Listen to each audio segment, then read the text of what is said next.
and research interest focused on cerebrovascular disease with particular attention to infectious vasculitis retinal ischemia. Levi trained in NYU all the way, and including fellowship.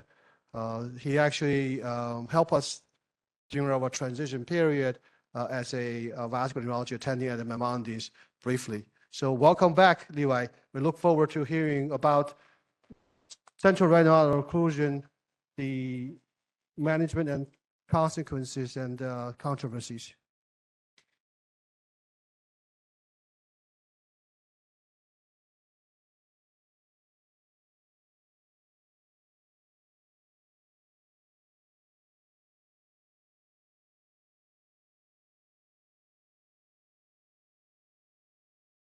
All right. Hi, everyone. Good afternoon. I'm going to be speaking today about retinal ischemia. I don't have any disclosures.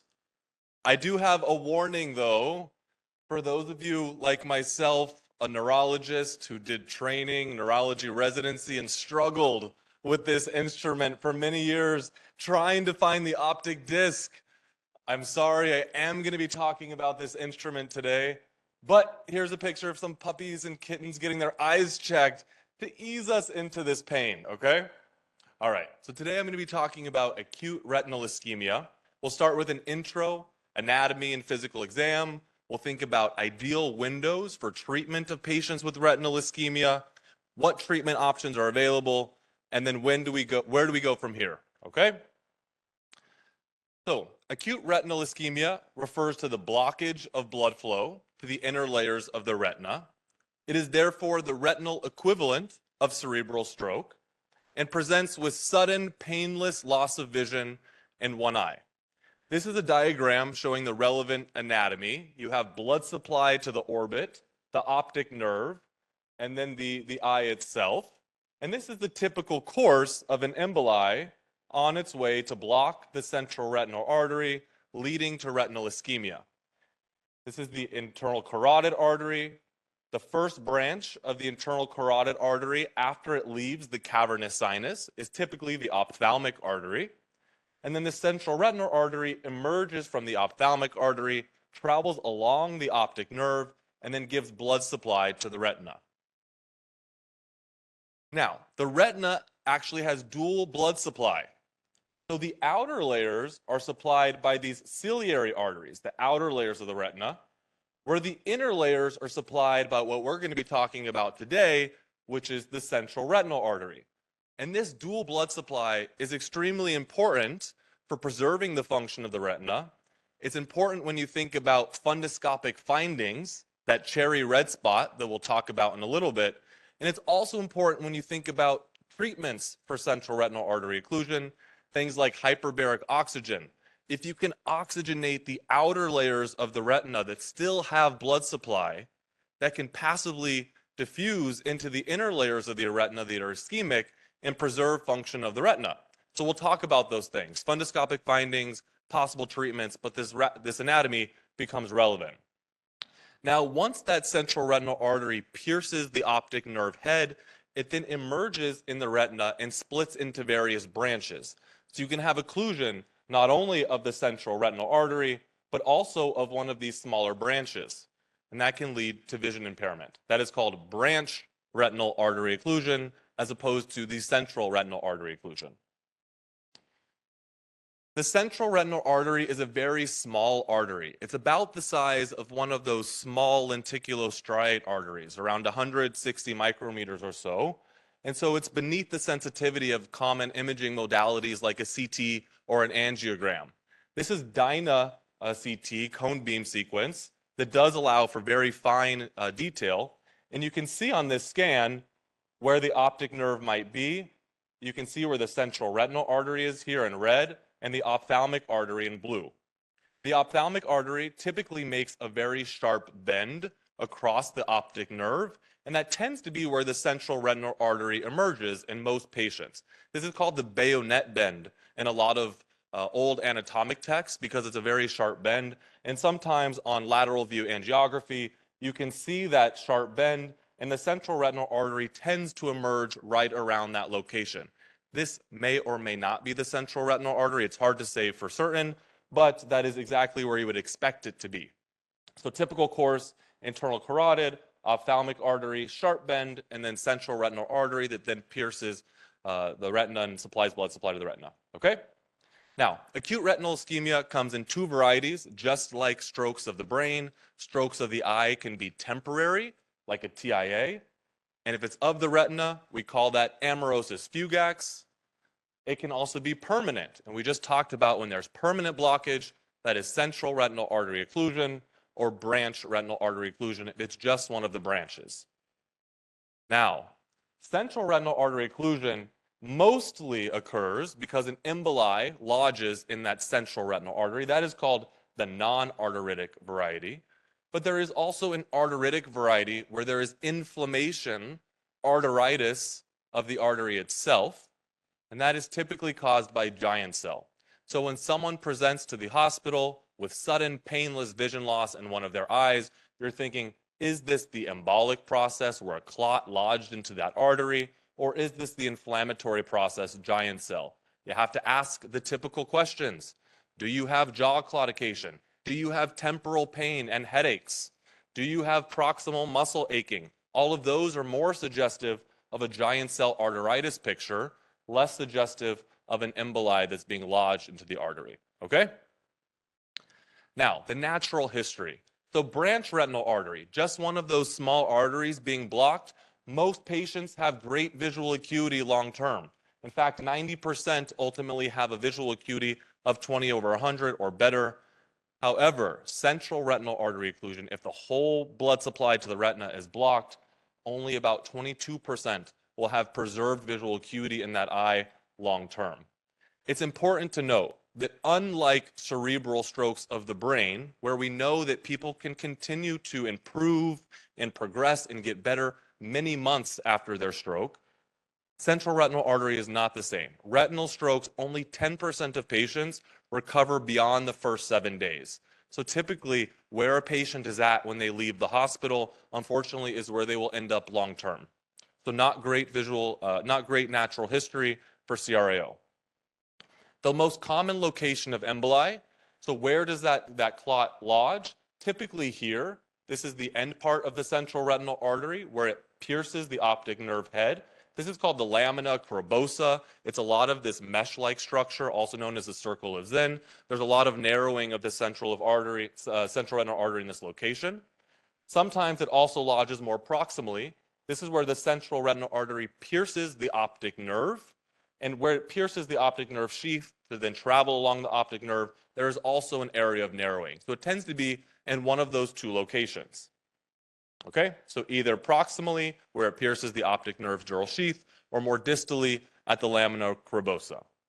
Now, what are the characteristics of clots that typically make their way to the central retinal artery? This is important because we used to think, hey, if this clot is coming from a symptomatic carotid plaque, which predominantly is cholesterol-based, then what is the benefit of giving something like T&K, a thrombolytic medication that tends to treat blood clots? But now we know, thanks to mechanical thrombectomy, we sample a lot of those pathological clots that make their way into the brain, and we know that no matter where they come from, a lot of them have some degree of fibrin within the clot and are therefore amendable, at least partially, to thrombolytics.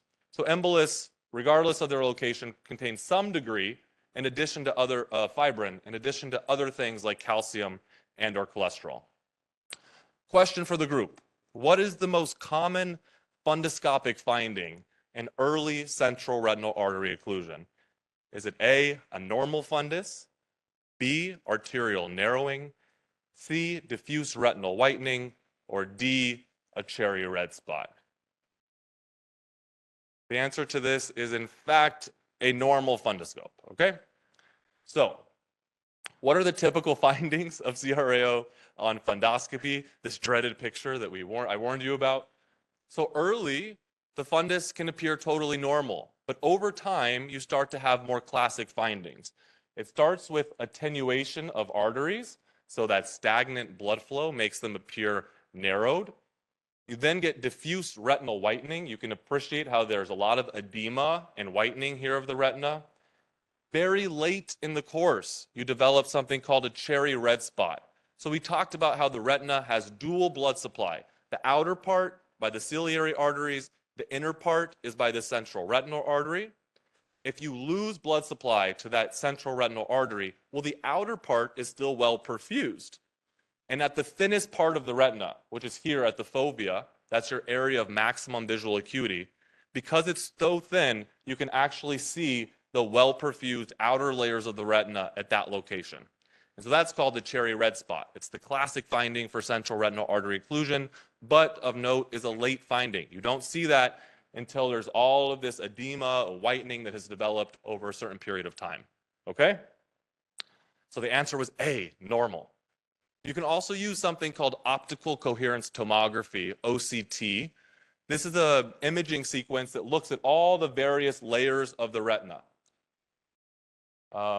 Remember that the inner layers are supplied by the central retinal artery. The outer layers are supplied by the ciliary arteries. This is normal. In CRAO, there's thickening. This is edema, right? There's edema and thickening of that inner layer. This is called hyperreflectivity. You might appreciate that some of the layers appear hyperreflective and much brighter than they do in a normal scan. And that's also indicative of early ischemia and a finding that you see in CRAO. Okay. Now, this is an important point.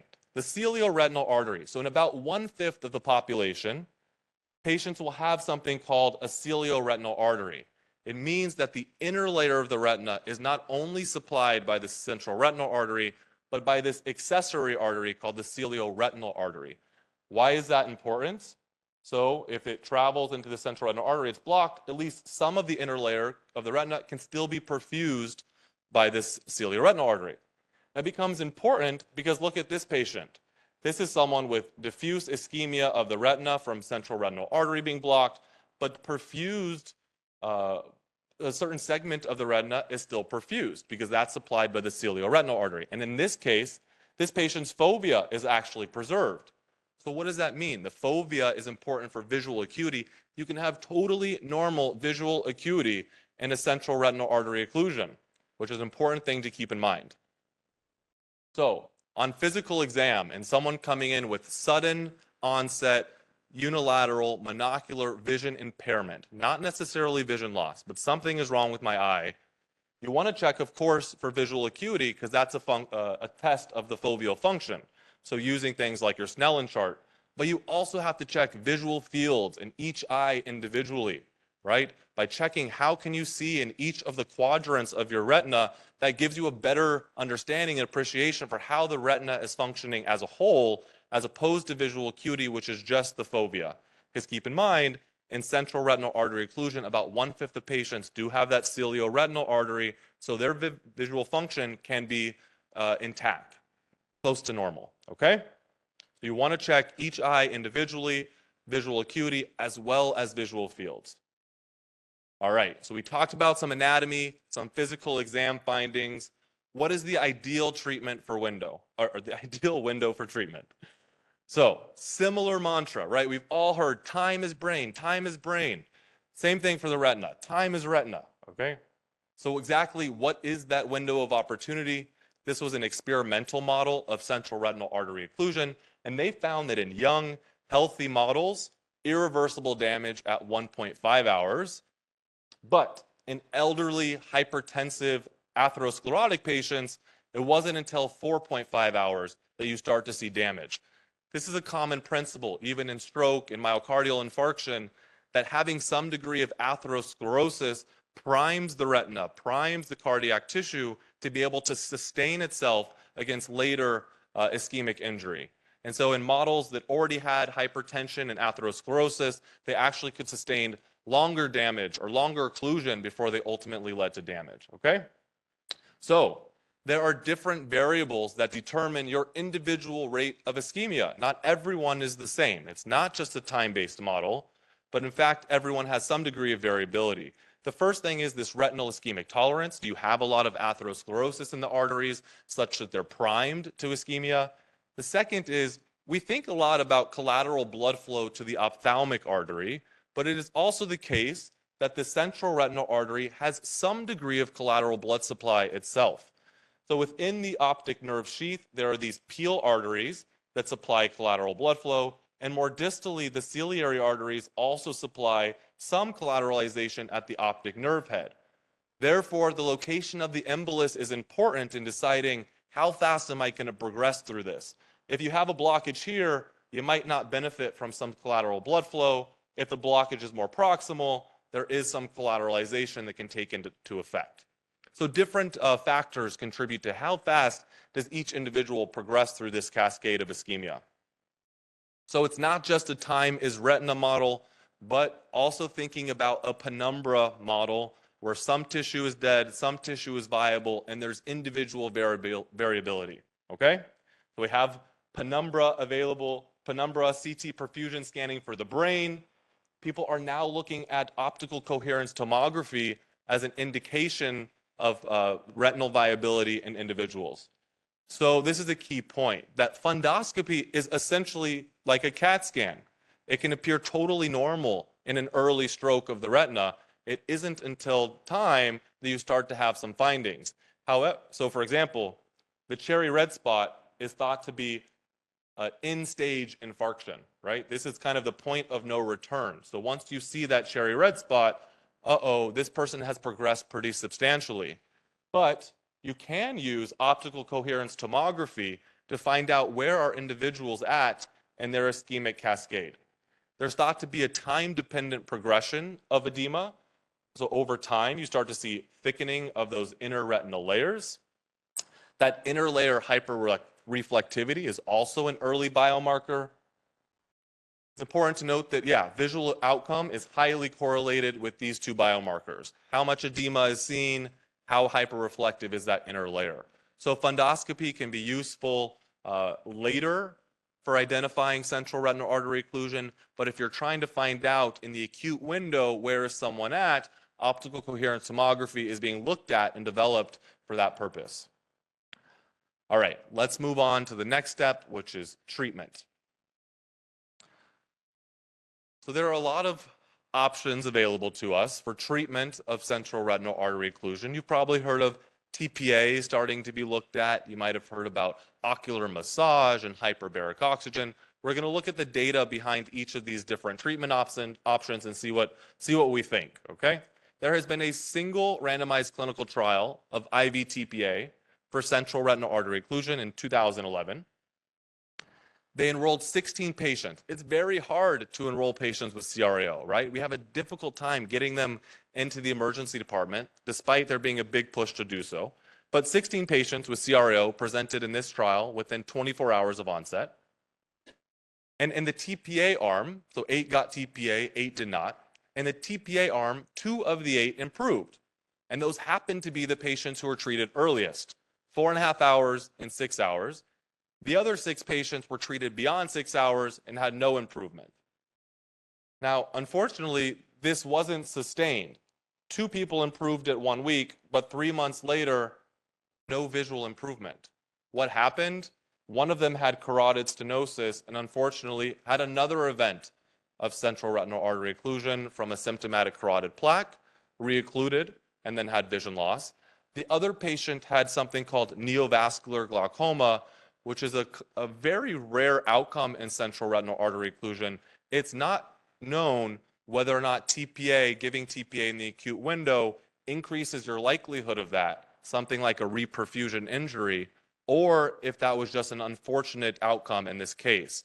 But both of them ended up with initial improvement in visual acuity, but no sustained visual acuity improvement, therefore a negative clinical trial. But it does kind of give us some evidence that, hey, maybe if we treat patients early, if we can prevent reoccurrence with aggressive secondary stroke prevention, we might be able to preserve visual acuity long term. A strong majority of cases of clinical trials or observational data do not treat patients within the 4.5 hour window.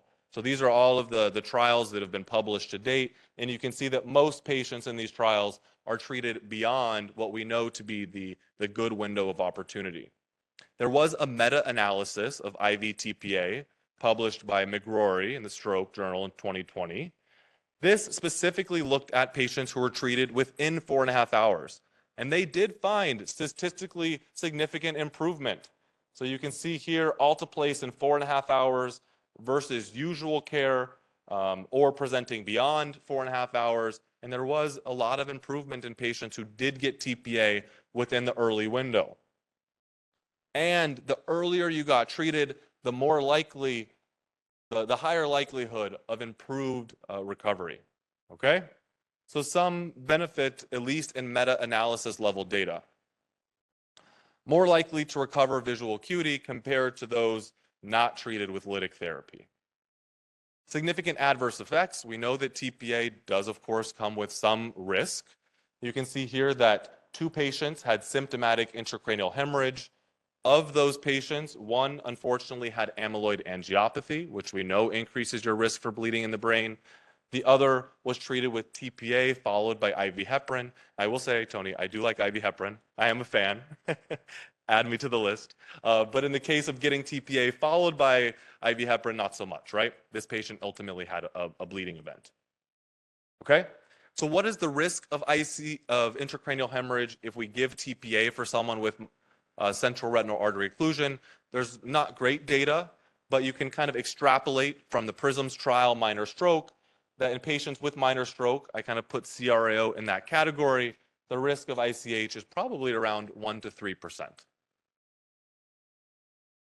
So in summary, we have 1 negative randomized clinical trial, but 1 positive meta-analysis that suggests maybe some benefit of IV TPA.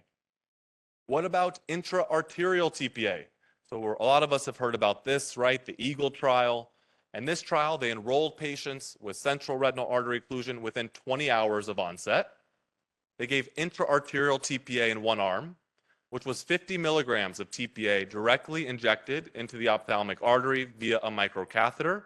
Now, I know a lot of us have moved to tenecteplase, right? T and K now. You might have forgotten what the doses of TPA were, but it was maximum dose of 90 milligrams, right? So this is about half of the maximum dose used in systemic TPA, and gave about 50 milligrams directly into the ophthalmic artery. They compared that with quote-unquote conservative therapy, which included ocular massage, beta blockers, IV Diamox. We'll talk about those treatments in a second, but it was IA, intra-arterial TPA, directly into the ophthalmic artery versus conservative therapy. Methods. So the mean time of treatment was 13 hours, and unfortunately, no patients were treated within what we think is more of a golden window, which is 4.5 hours. The results, this was a negative trial. So 15% versus 16%, this is the natural history of central retinal artery occlusion. There was no difference in visual recovery. And there were many safety outcomes, right? Headaches and dizziness and epistaxis and troponin increase. Some of these are quite mild, right? Not that significant, but there were some safety measures here. So in terms of different sites doing this, you can look at Hopkins and Mount Sinai. They do this routinely, intra-arterial TPA for CRAO. They have a robust protocol in place. They don't use the 50 milligram single dose injection. Instead, they use 3 milligrams of TPA. They infuse it. They have a neurologist or an ophthalmologist at bedside. They check the visual acuity. It's better. They stop. If it's not better, they continue to give these aliquots up to 7 times. This is a protocol developed at their institution. It requires a lot of manpower. I don't think a lot of institutions have these kind of resources, but this is something that is done elsewhere. So instead of the 50 milligrams, you can maybe consider a protocol something like this, okay? So a negative randomized clinical trial. What about meta-analysis level data? This was pooled analysis of 5 retrospective cohorts and 1 randomized clinical trial, the one we just talked about. And you can see here that they had an odds ratio of about 2.5, suggesting some benefit of intra-arterial TPA and this meta-analysis. Okay, so in summary, again, IV intra-arterial, no benefit in the randomized trial, but we talked about some of the signal in those trials. The meta-analysis, however, are suggesting some benefit, which puts us in kind of a gray area about whether or not there's benefit here. What about conservative treatment options? A lot of us have maybe heard about these.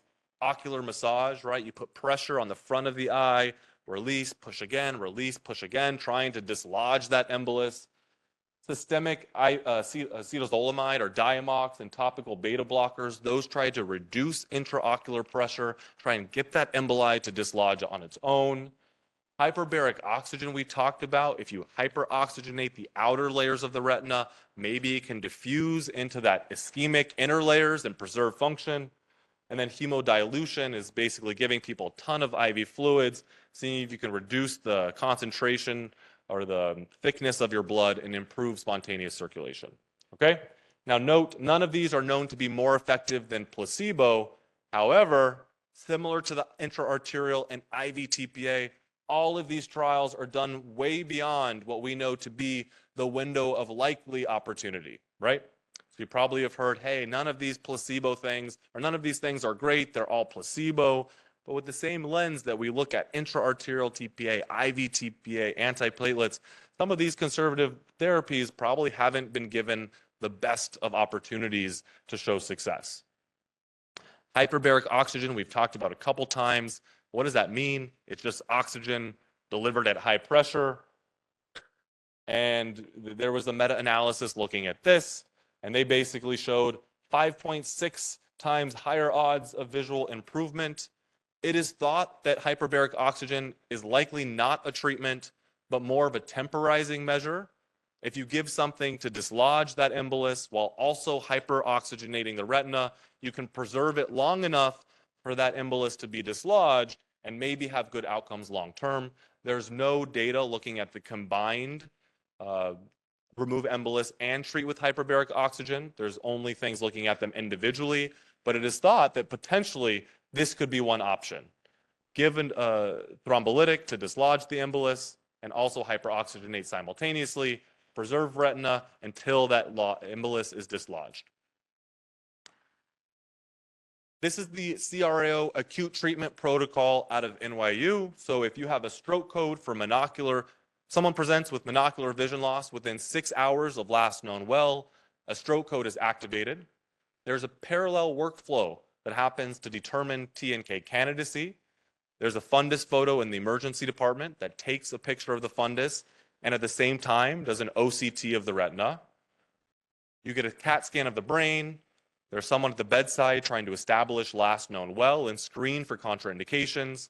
That fundus photo and OCT are interpreted remotely by an ophthalmologist. At the same time, you're asking them about giant cell arteritis risk factors, measuring their visual function, measuring their visual fields. If you determine that, hey, this sounds more like central retinal artery occlusion due to GCA, you consider high-dose steroids and a temporal artery biopsy.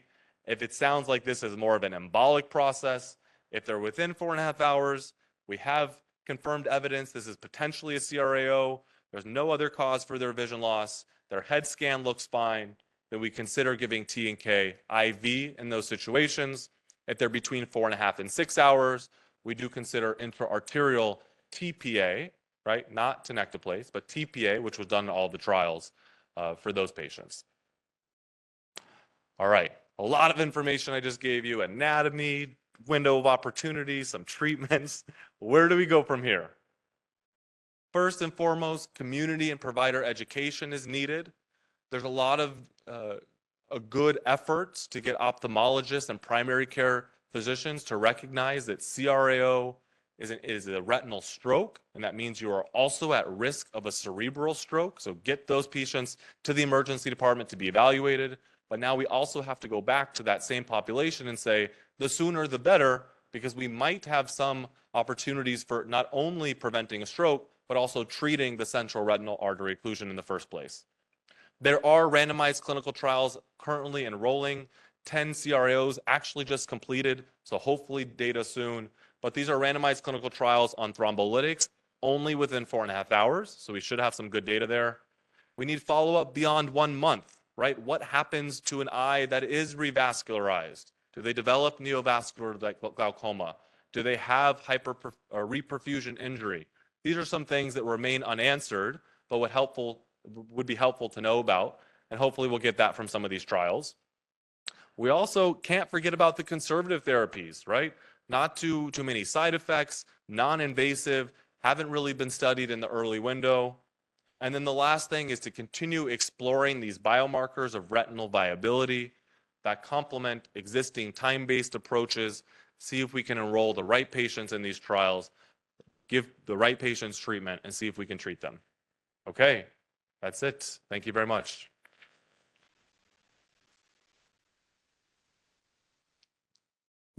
Great talk. Very clear.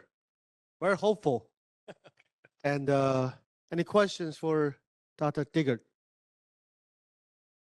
in the audience? Let's check the, is Ankit still there? Let's check the online audience while we're waiting. That photo, you know, the fundoscopic exam, how confident are we as stroke neurologists? Not confident. I'm not. Right, so we are pretty confident looking at the CAT scans and, you know, imaging, determining treatment. If we need to make a determination, we give TNK or not.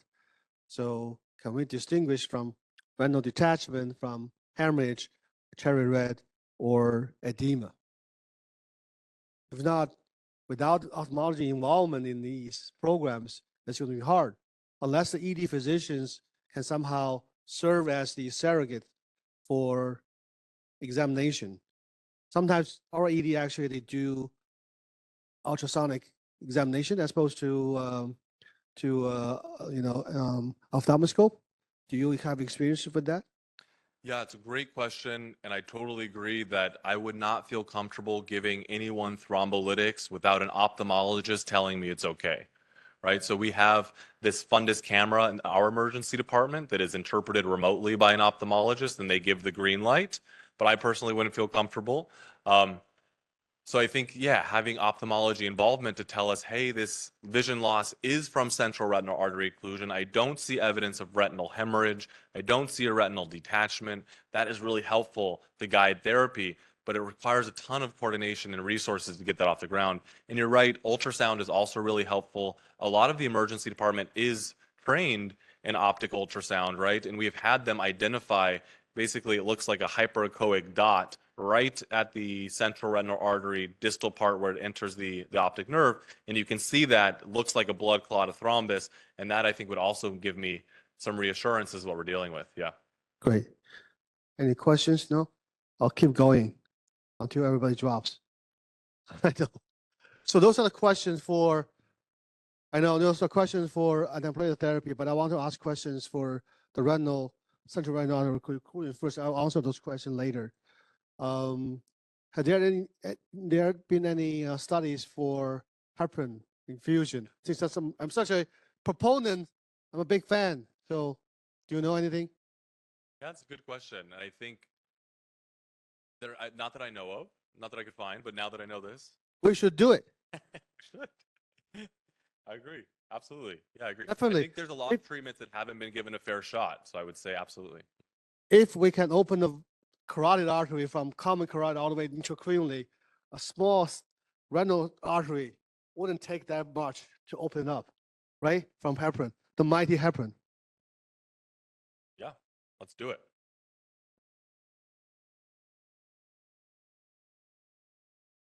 Thank you. I just would like to make a comment. You mentioned the Hopkins study. I done probably 2/3 of the cases in that study. And I have to tell you honestly, we have not done a single one in the last 15 years. And I think the Schumacher paper killed us. And you know, it's very similar to vertebroplasty. You do them and you see them work superbly. I've done cases that it's a HIPAA violation, but he would love that I say that. I treated the chairman of cardiology who came with ocular blindness. And I remember injecting the TPA and he regaining vision immediately, like in front of us. And I made him swear that he would not use his vision to go treat carotids with stents, which he thought. And so this was, you know, we had a great experience. And then the Schumacher thing came and that killed that. But I remember if you tempted to do this, there was one thing, I remember one physician who came show me cases that did not work. And it was always the same problem. The microcut was parked very distally in the ophthalmic artery. And you have to remember that very often the central retinal artery is very, very proximal. It's like from the ophthalmic at the passage through the optic canal, like within the first few millimeters. So what you want is just to, to put the tip of the microcat at the origin and inject from there. But if you go for stability and you go across the curve, you passed it and you're not going to get any results. So maybe that's one of the problems with those trials. Yeah, that's awesome. Yeah, thank you. That's great. Yeah, I 100% agree that I think the Thank you. EAGLE trial really led to a decline in this treatment option for patients, right? The intraarterial TPA. But as you can see, patients weren't enrolled early. Maybe there was inaccurate delivery of TPA. So it's still a room for investigation. And I think that, yeah, we don't have level 1 evidence for this, but we don't have level 1 evidence for a lot of things we do in acute stroke, right? Distal M2s, that sort of thing. But we know from personal experience that some patients do benefit despite some of these randomized trials. So, yeah, totally on board. Great. Any other questions for Dr. Dygert?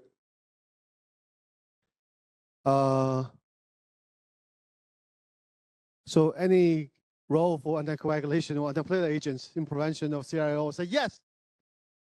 Anticoagulation. Yeah. Antiplatelet therapy. So central retinal artery occlusion, of course, is similar to cerebral stroke, where you have to identify the cause of that stroke in order to be able to prevent another one. So if someone is coming in with central retinal artery occlusion due to atrial fibrillation, they would benefit from anticoagulation long term. If they have central retinal artery occlusion due to endocarditis, you treat it with antibiotics, right? If it's from carotid stenosis, we just had a great talk on revascularizing the carotid artery to prevent something like this from happening. So it's not standard across the board what you do in each case. You have to identify what was the cause in the first place and then think about how you can prevent it from happening again.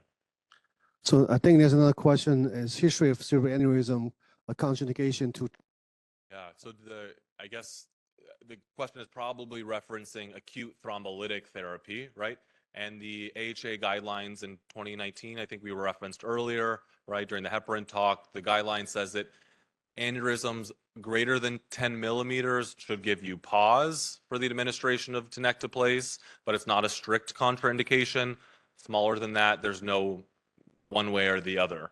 So I think that, it's a discussion between you and the patient. If it's greater than 10 millimeters, tenecteplase, even for cerebral stroke, is thought to give you pause. But smaller than that, we don't have great data. So it's kind of a risk-benefit discussion with the patient. Yeah.